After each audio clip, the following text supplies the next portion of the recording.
Motor વાહન અધિનિયમ 1988ની કલમ 166 મોટર વાહન અકસ્માતોમાં વળતર માટે અરજીઓ સંબંધિત છે.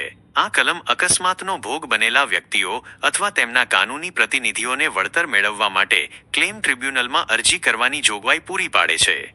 મુખ્ય જોગવાઈઓ. કોણ અરજી કરી શકે છે? જે વ્યક્તિને અકસ્માતમાં ઈજા થઈ હોય, અકસ્માતમાં નુકસાન થયેલી મિલકતના માલિક, અકસ્માતમાં મૃત્યુ પામેલા વ્યક્તિના કાનૂની પ્રતિનિધિઓ, ઈજાગ્રસ્ત વ્યક્તિ અથવા મૃતકના કાનૂની પ્રતિનિધિઓ દ્વારા યોગ્ય રીતે અધિકૃત કોઈ એજન્ટ.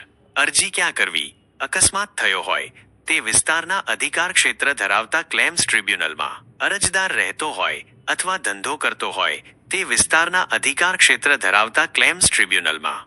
વળતર શા માટે મળી શકે છે? શારીરિક ઈજાઓ, બોડીલી ઇન્જરી, કાયમી અપંગતા, પરમેનન્ટ ડિસેબિલિટી, મૃત્યુ, મિલકતને નુકસાન અથવા નુકસાન.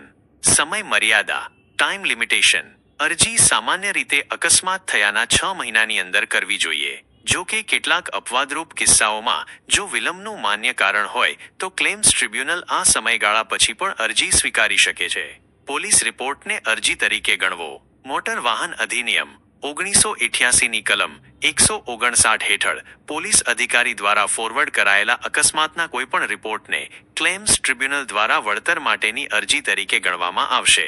આ કલમનો મુખ્ય હેતુ માર્ગ અકસ્માતોના ભોગ બનેલા લોકોને ન્યાય અને યોગ્ય વળતર સુનિશ્ચિત કરવાનો છે. વળતરની રકમ અકસ્માતની ગંભીરતા, ઈજાની પ્રકૃતિ, તબીબી ખર્ચ, કાયમી અપંગતા અને મૃત્યુના કિસ્સામાં મૃતકના આશ્રિતોની સ્થિતિ જેવા ઘણા પરિબળો પર આધાર રાખે છે.